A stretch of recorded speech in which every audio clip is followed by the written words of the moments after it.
Iran Iran पर जोरदार हमला शुरू हो गया है और कल से ये न्यूज़ है कि ईरान पर जोरदार हमला चल रहा है। आखिर क्यों, किस वजह, क्या कारण? तो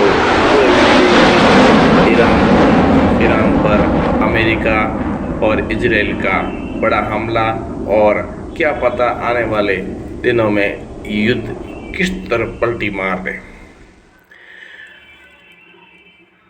इजराइल और अमेरिका ने ईरान पर हमला कर दिया है। अमेरिकी राष्ट्रपति डोनाल्ड ट्रंप ने चल रही कार्रवाई को बड़ा सैन्य अभियान बताया और ईरानी सरकार की सेना ने हथियार डालने की अपील की है।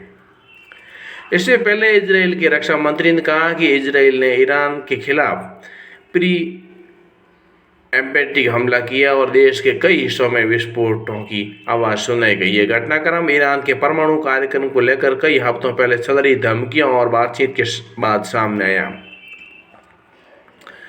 ईरान में अभी तक क्या क्या हुआ? तेहरान के स्थानीय समय के अनुसार सुबह करीब 9 बजे के थोड़ी देर बाद ईरानी मीडिया ने राजधानी में धमाकों की खबरें दी और बीबीसी और दूसरे आज तक, इंडिया, सहारा और जो न्यूज़ चैनल हैं वहाँ पर उन्होंने जमहूरियत स्क्वायर और हसन आबाद और स्क्वायर के ऊपर धुआं उठता हुआ दिखाई दिया। देश के कई अलग अलग अन्य शहरों इम्फान और कोम, करज और कर्मा शाह में विस्फोटों की आवाज़ सुनाई देने की खबर है। फिलहाल किसी भी हताहत या घायल होने की पुष्टि तो नहीं है, लेकिन ऐसा भी जा रहे हैं कि कई घायल हुए और कई ऐसे समाचार। तस्मीर समाचार एजेंसी के मुताबिक हमलों के बाद से ईरान का हवाई जो क्षेत्र है वो बंद कर दिया गया है और डोनाल्ड ट्रंप ने इस अभियान को बड़ा और जारी बताया कि ये जब तक चलता रहेगा जब तक कि ईरान अपने आप को सरेंडर नहीं कर देता। इससे पहले इजराइल के रक्षा मंत्री ने ईरान पर मिसाइल हमला करने की जानकारी दी। इजराइल के रक्षा मंत्री इजराइल काल्ज ने बयान जारी करते हुए पूरे इजराइल के विशेष और स्थानीय आपात स्थिति की घोषणा कर दी। ईरान पर ताज़ा हमलों के बाद इजराइल और ईरान ने अपने हवाई क्षेत्र को नागरिक विमानों के लिए बंद कर दिया। इजरायली सेना का कहना है कि उसकी वायुसेना पश्चिमी ईरान के कई सैन्य ठिकानों पर व्यापक हमला कर रही है। अमेरिका और इजराइल ने क्या कहा? अमेरिकी राष्ट्रपति डोनाल्ड ट्रंप ने कहा है कि ईरान पर हुए ताज़ा हमले में अमेरिका भी शामिल है और ट्रंप ने ट्रूथ पोस्ट सोशल और पोस्ट पर कहा कि एक वीडियो में कहा कि अमेरिका ने ईरान से बड़ा युद्ध अभियान शुरू किया और हमने बार डील करने की कोशिश की। हमने कोशिश ये की मिसाइल को नष्ट कर देंगे और उनकी मिसाइल उद्योग को मिट्टी में मिला लेंगे, इससे पूरी तरह से ख़त्म कर दिया जाएगा। ईरान के पास ऐसी मिसाइल है जिसकी अमेरिका की मिसाइलों से भी 3-4 गुना उसकी ताकत है। ये सहन नहीं कर रहा अमेरिका, मुख्य कारण यही है। इससे पहले डोनाल्ड ट्रंप ने शुक्रवार को कहा था कि अमेरिका ने ईरान पर हमला करने या न करने के बारे में अभी तक कोई आखिरी फैसला नहीं लिया, लेकिन उन्होंने यह भी कहा कि परमाणु मुद्दे और बातचीत के दौरान ईरान की बातचीत की स्थिति से खुश नहीं है। उन्होंने कहा कि हमारा उद्देश्य अमेरिकी लोगों की रक्षा करना और ईरान शासन के उत्पन्न आसन खतरों को खत्म करना है। ट्रंप ने ईरानी लोगों को रोकने के लिए सुरक्षित रहने की अपील की है।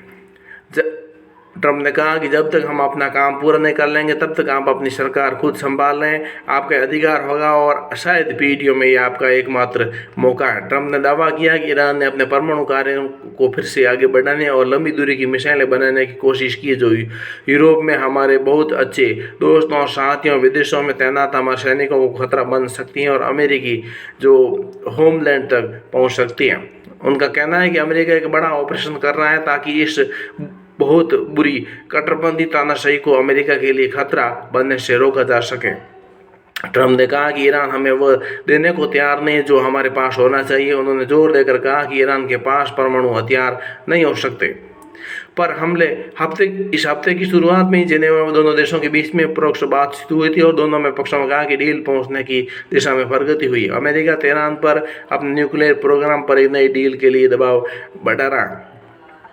ट्रंप बार कहा है कि अमेरिका जरूरत पड़ने पर जो ताज़ा और कठोरता के साथ कार्रवाई करने के लिए तैयार, इच्छुक और सक्षम है। वह पूछे जाने पर कि तनाव क्या मिडिल ईस्ट में लंबी लड़ाई हो सकती है और ट्रंप ने व्हाइट हाउस में अपने रिपोर्टर को कहा कि हमेशा के लिए रिस्क चाहता है। उन्होंने आगे कहा कि जब युद्ध होता है तो किसी चीज़ की रिस्क होता है और अच्छा और बुरा दोनों होता है। वह इसराइल के प्रधानमंत्री बेंयामिन नेतन्याहू ने ट्रंप को धन्यवाद देते हुए दोहराया कि परमाणु हथियारों से लैस नहीं होना चाहिए, क्योंकि इससे वह पूरी तरह से मानवता को धमका सकता है। हमारी संयुक्त कार्रवाई बहादुर ईरानी जनता को अपना भविष्य खुद तय करने के लिए अवसर देगी। नेतन्याहू ने इजरायली नागरिकों को भी अधिकारों के निर्देश का पालन करने का भी कहा।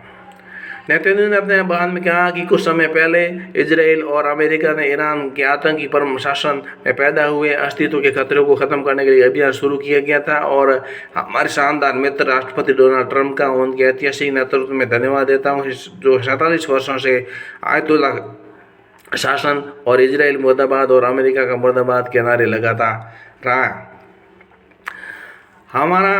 इसने हमारा खून बहाया और कई अमेरिकियों की हत्या की है और अपने लोगों का जनसंहार किया, और ये हत्यारा और आतंकी शासन परमाणु हथियारों से लैस नहीं होना चाहिए, क्योंकि इससे वह पूरी मानवता को धमका सकता है।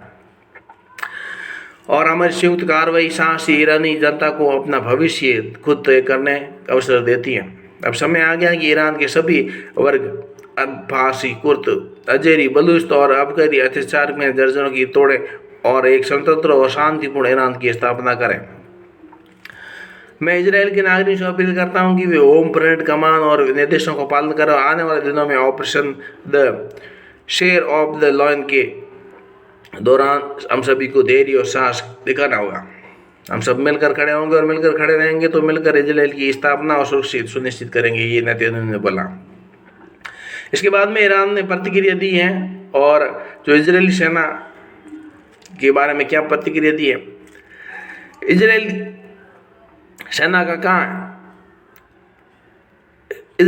का कहना है कि उसने ईरान की ओर से इजराइल की दिशा में दागी गई मिसाइलों को पहचान की गई, और वह जहां जरूरी है वहां उसे रोकने के लिए जवाबी कार्रवाई करने का काम कर रही है। इजराइल के शहर हाइफा समेत सभी जगहों पर धमाकों की आवाज़ सुनाई दी। हालांकि स्पष्ट नहीं है कि मिसाइलें गिरने में हुए हवा में रोके गए या अलग हो सकते हैं। क्षेत्र के अन्य हिस्सों में बहरीन की सरकारी समाचार एजेंसी ने बताया कि बहरीन में स्थित अमेरिकी नौसेना के 5वें बेड़े को सेना केंद्र पर मिसाइल हमला किया गया, और इस प्रकार से ये हमला तहरीन के करीब गृह मंत्रालय ने आपात सायरन बजने की जानकारी दी और लोगों से शांत रहने और नज़दीकी सुरक्षित स्थानों पर जाने की अपील की है। इजराइल में लोगों को भीड़ भाड़ से बचने के लिए आवश्यक कदम उठाने के लिए बताया कि आप आवश्यक कदम है निगरानी में रखिए, और अधिकारियों के मुताबिक निर्देश सोमवार रात 8 बजे तक लागू हो गई। इजरायली मीडिया के मुताबिक इजराइल पर हवाई क्षेत्र में नागरिक उड़ाने के लिए बंद कर दिया गया है, और इजरायली डिफेंस फोर्स उसने भी बयान जारी किया है, और इजराइल पर जवाबी कार्रवाई हमले चल रहे हैं। ये युद्ध है कब कहाँ तक चलेगा। चीन ने भी बोला कि अमेरिका ऐसा नहीं कर सकता है किसी एक देश को दबाने के लिए। ईरान के समाचार माध्यमों पर साइबर हमले की भी खबर बताई जा रही है, जिसमें बताया जा रहा है कि मॉनिटरिंग के जो सोरेश नेगांद्री के मुताबिक कट्टरपंथी अखबार हम शहरी के टेलीग्राम चैनल ने बताया कि ईरान पर अमेरिकी और इजरायली मिलिट्री हमलों के बाद ईरान की कई सरकारी न्यूज़ एजेंसियां और ऑनलाइन प्लेटफॉर्म साइबर हमले हुए हैं, और तरह की जो अफवाहें और मिलने जुले इन अफवाहों से नुकसान ही है। ऐसा नहीं होगी तीसरा विश्व युद्ध में बदल जाए, क्योंकि अभी रूस और चीन अमेरिका के खिलाफ हैं और वो नहीं चाहते कि ईरान को अमेरिका दबाए, इजराइल दबाए। लेकिन कुल मिला के ईरान पर संकट है, इराक पर संकट है, सऊदी और इन देशों पर संकट है, और कई मिसाइलें जो छोड़ी गई हैं वो बहुत सारा खतरा पैदा कर रही है। आने वाले दिनों में क्या होता है नहीं बोल सकते, लेकिन हम शांति की अपील करते हैं कि क्षेत्र में शांति हो और ये जो है विश्व है वो शांति की ओर आगे बढ़े। वीडियो को लाइक कीजिए, चैनल पर नए सब्सक्राइब कीजिए, वीडियो को शेयर कीजिए। जय हिंद।